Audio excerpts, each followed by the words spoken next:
Hello everyone, welcome to our YouTube channel only UP triple SC. कैसे हैं आप लोग? आई होप आप लोग बहुत अच्छे होंगे।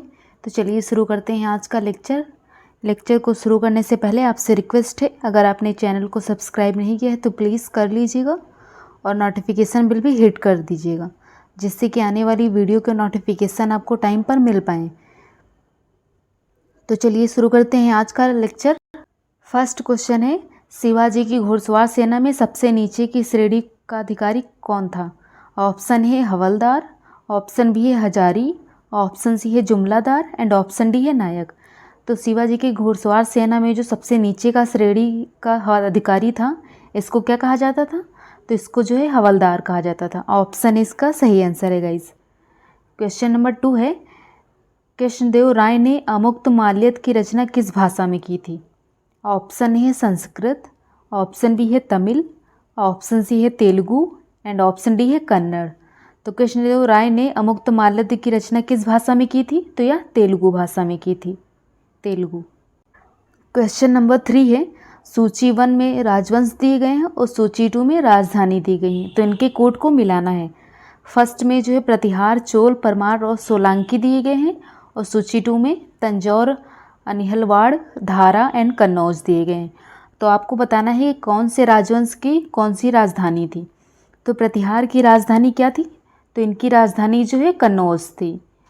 और जो है चोल की राजधानी धारा थी। परमार की राजधानी जो है अनिहलवाड़ थी एंड सोलंकी की राजधानी तंजौर थी। बहुत इंपॉर्टेंट है, आप लोग ज़रूर से नोट डाउन कर लीजिएगा कि कौन से राजवंश की कौन सी राजधानी से थी। जिसमें से चोल वंश जो है इसकी राजधानी सबसे ज़्यादा पूछी जाती है और सोलंकी वंश की। ये दोनों बहुत इंपॉर्टेंट हैं, तो आप लोग नोट कर लीजिएगा। वैसे आप लोग सब नोट कर लीजिएगा। प्रतिहार की कन्नौज है, चोल की राजधानी धारा है, परमार की राजधानी अनिहलवाड़ है एंड सोलंकी की राजधानी तंजौर है। तो इसका सही आंसर है गाइज ऑप्शन डी। 1 का डी है, 2 का ए है, 3 का सी है एंड 4 का बी है। क्वेश्चन नंबर 4 है, निम्नलिखित अभिलेखों में से किसमें चंद्रगुप्त मौर्य और अशोक दोनों के नाम का उल्लेख है? ऐसा कौन सा अभिलेख था जिसमें चंद्रगुप्त मौर्य और अशोक दोनों के नाम का उल्लेख है? ऑप्शन ए है शाहबाज गढ़ी शिलालेख, ऑप्शन बी है मास्की लेख, ऑप्शन सी है रुद्रदामन का जूनागढ़ अभिलेख एंड ऑप्शन डी है स्कंदगुप्त का जूनागढ़ अभिलेख। तो कौन सा अभिलेख है जिसमें चंद्रगुप्त मौर्य और अशोक दोनों के नाम का उल्लेख है? तो यह जो है स्कंदगुप्त व जूनागढ़ का अभिलेख जो है, इसमें जो है चंद्रगुप्त मौर्य और अशोक के दोनों के नाम का उल्लेख है। तो इसका सही आंसर है ऑप्शन डी, स्कंदगुप्त व जूनागढ़ का अभिलेख। क्वेश्चन नंबर 5 है, नचिकेता और यम के बीच सुप्रसिद्ध संवाद उल्लिखित है। ऑप्शन है छंदोग्योपनिषद में, ऑप्शन बी है मुंडकोपनिषद में, ऑप्शन सी है कंठोपनिषद में एंड ऑप्शन डी है कैनोपनिषद में। तो नचिकेता और यम के बीच सुप्रसिद्ध संवाद किसमें उल्लिखित है? तो यह जो है कठोपनिषद में, कठोपनिषद जो संवाद है इसमें जो है नचिकेता और यम के बीच का संवाद उल्लिखित है। क्वेश्चन नंबर 6 है, राष्ट्रीय आंदोलन की अवधि में जिस घटना ने मतभेद के बीच बोए व अंततः देश का विभाजन कराया था, कौन सी घटना थी ऐसा जिसमें देश का विभाजन हो गया था? ऑप्शन ए है वर्ष 1906 में मुस्लिम लीग की स्थापना, ऑप्शन बी है वर्ष 1905 में बंगाल का विभाजन, ऑप्शन सी है गांधी जी द्वारा खिलाफत आंदोलन को समर्थन एंड ऑप्शन डी है विधानसभाओं में मुसलमानों के लिए पृथक निर्वाचन क्षेत्रों और स्थानों का आरक्षण। तो ऐसा कौन सा आंदोलन हुआ था जिसमें जो है भारत को विभाजित करने के बीज बोए गए थे? तो वह जो है ऑप्शन डी, विधानसभाओं में मुसलमानों के लिए पृथक निर्वाचन क्षेत्रों और स्थानों का आरक्षण। क्वेश्चन नंबर 7 है, निम्नलिखित कथनों पर विचार कीजिए। भारत छोड़ो आंदोलन प्रारंभ करने के पूर्व दिन महात्मा गांधी ने क्या कहा था? ऑप्शन ए है सरकारी कर्मचारियों को त्यागपत्र देने को कहा, ऑप्शन बी है सैनिकों को अपने पद पर छोड़ने को कहा, ऑप्शन सी है राजसी रियासतों के राजाओं को अपनी जनता की प्रभुसत्ता स्वीकार करने को कहा। तो इनमें से कौन सा सही है? 1 2 या फिर 2 3 या फिर 3 या फिर 1 2 3 तीनों? तो इसका सही आंसर है गाइज ऑप्शन सी, केवल 3। ये जो तीसरा ऑप्शन है यही सही है। भारत छोड़ो आंदोलन प्रारंभ करने के पूर्व महात्मा गांधी ने राजसी रियासतों के राजाओं को अपनी जनता की प्रभुसत्ता स्वीकार करने को कहा था। क्वेश्चन नंबर 8 है, मोतीलाल नेहरू और सी.आर. दास 1923 ईस्वी में गठित पार्टी का नाम क्या था? मोतीलाल नेहरू और सी.आर. दास द्वारा जो 1923 में पार्टी गठित की गई थी, इस पार्टी का नाम क्या था? ऑप्शन ए है इंडिपेंडेंस पार्टी, ऑप्शन बी है गदर पार्टी, ऑप्शन सी है Swaraj party and option D है इंडियन नेशनल पार्टी। तो इसका सही आंसर है guys option C, Swaraj party जो है मोतीलाल नेहरू और सी.आर. दास द्वारा गठित की गई थी 1923 में। इसे भी आप लोग याद रखिएगा। क्वेश्चन नंबर 9 है, 1904 में क्रांतिकारी संगठन अभिनव भारत संगठित किया गया था। ऑप्शन ए है उड़ीसा में, ऑप्शन बी है बंगाल में, ऑप्शन सी है उत्तर प्रदेश में एंड ऑप्शन डी है महाराष्ट्र में। तो 1904 ईस्वी में क्रांतिकारी संगठन अभिनव भारत संगठित किया गया था। या कहाँ संगठित किया गया था? तो यह महाराष्ट्र में संगठित किया गया था। क्वेश्चन नंबर 10 है, निम्नलिखित में से किसने भारतीय संघ तथा राष्ट्रीय सम्मेलन दोनों की स्थापना की थी? ऑप्शन ए है सुरेंद्र नाथ बनर्जी तथा आनंद मोहन बोस ने, ऑप्शन बी है शिशिर कुमार बोस ने, ऑप्शन सी है मोतीलाल नेहरू ने एंड ऑप्शन डी है दादा भाई नौरोजी ने। तो इसका सही आंसर है गाइज ऑप्शन ए, सुरेंद्र नाथ बनर्जी तथा आनंद मोहन बोस ने। क्वेश्चन नंबर 11 है, वायुमंडल के किस मंडल में 1000 मीटर ऊपर जाने पर तापमान 6.5 डिग्री सेंटीग्रेड की दर से कम हो जाता है? ऑप्शन ए है मध्य मंडल, ऑप्शन बी है आयन मंडल, ऑप्शन सी है ओजोन मंडल एंड ऑप्शन बी है परिवर्तन मंडल, जिसे क्षोभ मंडल भी कहते हैं। तो जो 1000 मीटर ऊपर जाने पर तापमान 6.5 डिग्री सेंटीग्रेड की दर कम हो जाती है। कौन से मंडल पर कम होती है? तो यह क्षोभ मंडल पर कम होती है। अगर आपको लेक्चर पसंद आ रहा हो तो वीडियो को लाइक कर दीजिएगा, शेयर कर दीजिएगा और चैनल को भी सब्सक्राइब कर दीजिएगा, प्लीज़ आपसे रिक्वेस्ट है। क्वेश्चन नंबर 12 है, पर्वतों की उत्पत्ति का रेडियोधर्मिता सिद्धांत प्रस्तुत किया है। ऑप्शन ए है जोली ने, ऑप्शन बी है होम्स ने, ऑप्शन सी है डेली ने एंड ऑप्शन डी है कोबर ने। तो पर्वतों की उत्पत्ति का रेडियोधर्मिता सिद्धांत प्रस्तुत किया है, किसने किया है? तो यह जो है जोली ने किया था। क्वेश्चन नंबर 13 है, निम्न में से कौन कौन से खनिज बिहार में मिलते हैं? ऑप्शन ए है कोयला, ऑप्शन बी है लौह, ऑप्शन सी है मैंगनीज एंड ऑप्शन डी है पेट्रोलियम। तो इसमें से केवल एक या फिर केवल दो या फिर पहला और तीसरा या फिर पहला दूसरा चौथा। तो इनमें से कौन सा खनिज बिहार में मिलते हैं? तो इनमें से जो है केवल दूसरा, केवल लौह खनिज जो है या बिहार में मिलता है, बाकी कोई भी खनिज बिहार में नहीं मिलता है। क्वेश्चन नंबर 14 है, सूची 1 को सूची 2 से सुमेलित कीजिए तथा सूचियों के नीचे दिए गए कोड से सही उत्तर को चुनिए। तो आप लोगों को बताना है कि कौन सा नगर जो है या कौन सी नदी के किनारे है। ऑप्शन ए है Gorakhpur, option B Faizabad, option C Kanpur and option D है आगरा। और इधर नदियाँ दी गई हैं गंगा, सरयू, यमुना, राप्ती। तो इसका सही आंसर है गाइस गोरखपुर जो है या राप्ती नदी के पास है, और फैजाबाद जो है या सरयू, कानपुर जो है या गंगा, सबको पता होगा, आगरा जो है या यमुना, जिसमें जो ताजमहल के पास से गुजरी है ना यमुना, वही है यमुना नदी। और गोरखपुर जो है या राप्ती नदी के किनारे है, फैजाबाद जो है या सरयू, और सरयू के पास अयोध्या भी है, फैजाबाद के पास ही अयोध्या है। तो फैजाबाद अयोध्या जो भी पूछा जाता है तो इसका आंसर होगा ये सरयू। और कानपुर गंगा। तो इसका सही आंसर है ऑप्शन बी 4, 2, 1, 3। क्वेश्चन नंबर 15 है, निम्नलिखित युग्मों पर विचार कीजिए। ये इधर संगठन दिए गए हैं और इधर मुख्यालय दिए गए हैं। तो इसमें आपको बताना है कि कौन सा संगठन जो है सही सुमेलित है। एशियाई विकास बैंक टोक्यो, ये गलत है। एशिया प्रशांत आर्थिक सहयोग, यह सही है। और दक्षिण पूर्व एशियाई राष्ट्र संघ बैंकॉक, ये भी गलत है। तो इसका सही आंसर है ऑप्शन बी, केवल 2 जो है यह सही आंसर है।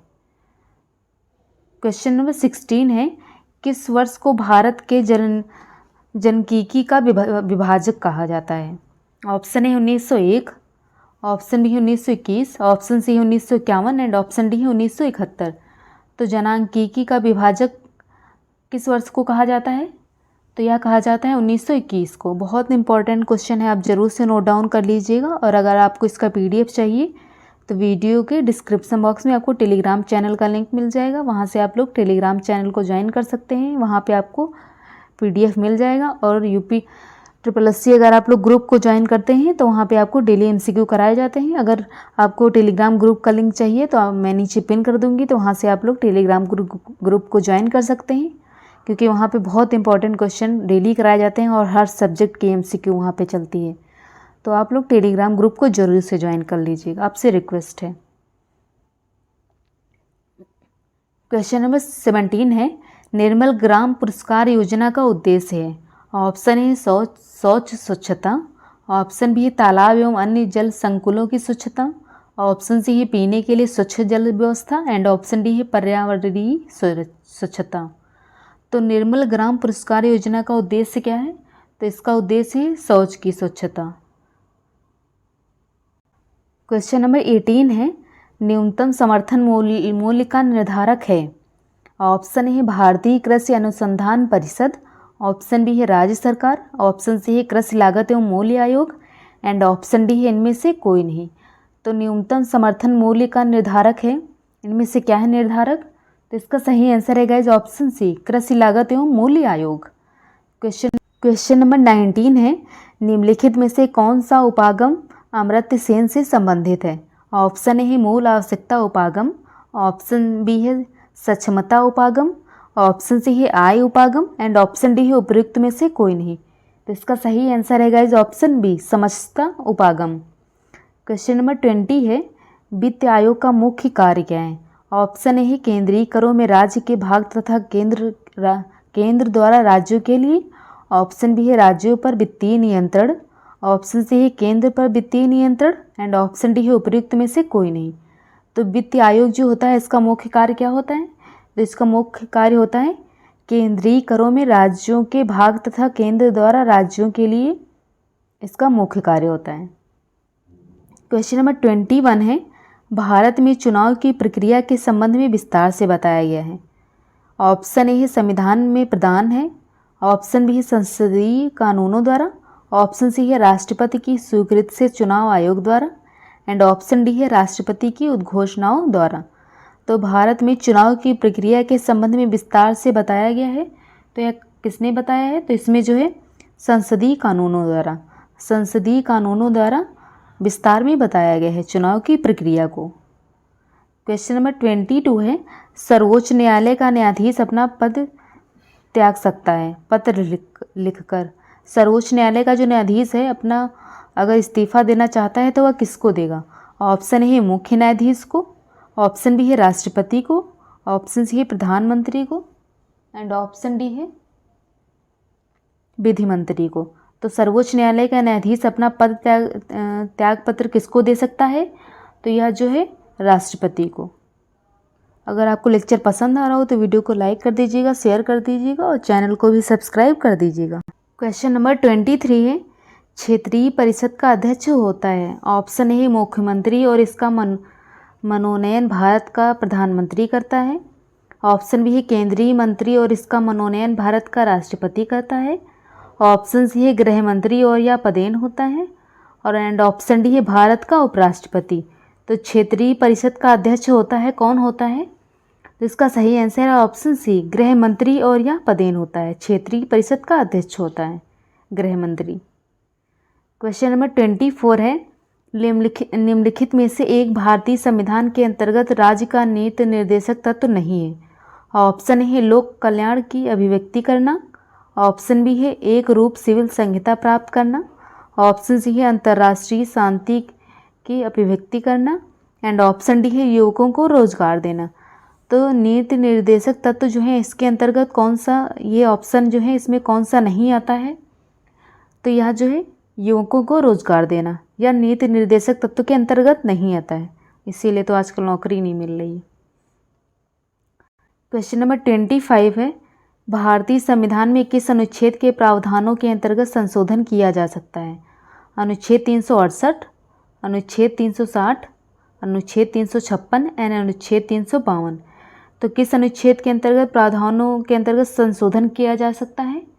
तो यह जो है अनुच्छेद 368 के अंतर्गत। बाकी ये तो आपातकाल से ही संबंधित हैं। 360, 352, 356 आपातकाल से ही संबंधित हैं। इसे भी आप लोग याद रखिएगा। आपातकाल जो है कौन लागू करता है? तो आपातकाल जो है कौन? राष्ट्रपति लागू करता है। क्वेश्चन नंबर 26 है, एथलीट फुट बीमारी होती है। ऑप्शन ए है जीवाणुओं से, ऑप्शन बी है फफूंद से, ऑप्शन सी है प्रोटोजोआ से एंड ऑप्शन डी है सूत्रकृमि से। तो एथलीट फुट बीमारी किससे होती है? तो यह जो है फफूंद से होती है। क्वेश्चन नंबर 27 है, मानव शरीर की सबसे छोटी ग्रंथि कौन सी है? ऑप्शन ए है एड्रीनल, ऑप्शन बी है थायराइड, ऑप्शन सी है अग्नाशय एंड ऑप्शन डी है पिट्यूटरी। तो मानव शरीर की सबसे छोटी ग्रंथि कौन सी है? तो यह है पिट्यूटरी। पिट्यूटरी ग्रंथि जो है मानव शरीर की सबसे छोटी ग्रंथि। बहुत इंपॉर्टेंट क्वेश्चन है, बहुत बार एग्जाम में पूछा गया है, तो आप लोग नोट डाउन कर लीजिएगा। और अगर आपको लेक्चर पसंद आ रहा हो तो वीडियो को लाइक कर दीजिएगा, शेयर कर दीजिएगा और चैनल को सब्सक्राइब करना मत भूलिएगा। क्वेश्चन नंबर 28 है, निम्नलिखित में से किस विस्फोटक का नाम नोबेल तेल है? ऑप्शन ए है TNG, ऑप्शन बी है TNP, ऑप्शन सी है TNA एंड ऑप्शन डी है TNT। तो किस विस्फोटक का नाम नोबेल तेल है? तो इसका जो है सही आंसर है ऑप्शन ए TNG। TNG का जो है नाम विस्फोटक तेल है। यह एक विस्फोटक जो है, इसका नाम नोबेल तेल है। TNG का नाम जो है नोबेल तेल है। क्वेश्चन नंबर 29 है, तैरने के तालाब में तैरने से मनुष्य की त्वचा जल जाती है। क्यों जल जाती है? ऑप्शन है औरक्त किरण के कारण, ऑप्शन बी है क्लोरीन के कारण, ऑप्शन सी है उष्मा के कारण एंड ऑप्शन डी है पराबैंगनी किरण के कारण। तो तैरने के तालाब में मनुष्य की त्वचा क्यों जल जाती है? तो इसका सही आंसर है गाइस ऑप्शन बी क्लोरीन के कारण। क्लोरीन के कारण जो है, आप लोग अगर स्विमिंग पूल में देखते होंगे तैरते हैं तो आपकी त्वचा जल जाती है अगर आपने सनस्क्रीन नहीं लगाई है तो। क्वेश्चन नंबर 30 है, केल्विन मापन में मनुष्य के शरीर का सामान्य ताप कितना है? ऑप्शन ए है 280, ऑप्शन बी है 290, ऑप्शन सी है 300 एंड ऑप्शन डी है 310। तो केल्विन मापन में मनुष्य के शरीर का सामान्य ताप कितना होता है? तो यह होता है 310। इसे आप लोग याद रखिएगा। तो आज का लेक्चर यहीं पे ख़त्म होता है। अगर आपको लेक्चर पसंद आया हो तो वीडियो को लाइक कर दीजिएगा, शेयर कर दीजिएगा और चैनल को भी सब्सक्राइब करना मत भूलिएगा। और अगर आपको इस वीडियो का PDF चाहिए तो वीडियो के डिस्क्रिप्शन बॉक्स में टेलीग्राम चैनल का लिंक दिया गया है, तो वहाँ पे आप लोग टेलीग्राम चैनल को ज्वाइन कर सकते हैं। वहाँ पे आपको PDF मिल जाएंगे और आप लोग टेलीग्राम ग्रुप को भी ज्वाइन कर लीजिएगा। वहाँ पे लाइव MCQ कराए जाते हैं हर सब्जेक्ट के, तो आप लोग ज़रूर से ज्वाइन कर लीजिएगा, जिससे आपकी प्रिपरेशन जो है और अच्छी हो सके। तो मिलते हैं नेक्स्ट वीडियो में। Keep supporting guys, bye bye.